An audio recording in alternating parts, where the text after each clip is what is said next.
ভঙ্গি সামারা কি করে স্কুটি করে আসতে আসতে তার আবার ড্যাডির কোলে ওঠা লাগে, বলে pick up me pick up me. Hello Samara, তুমি কি এখন স্কুটিতে আসবে মা?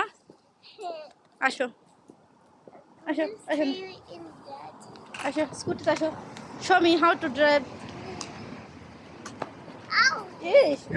B careful. সামারা এখন একা একাই সুন্দর করে চালাতে পারে, আস্তে আস্তে মানুষ শিখে যায়। তুমি এত উঠতে গুড গার্ল।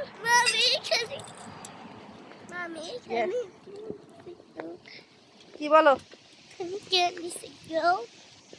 তুমি স্কুটি থেকে লাভ দিয়ে নামলো কিসের জন্য? যদি পড়ে যায় পারবে থাপেটা। Bye the bye by.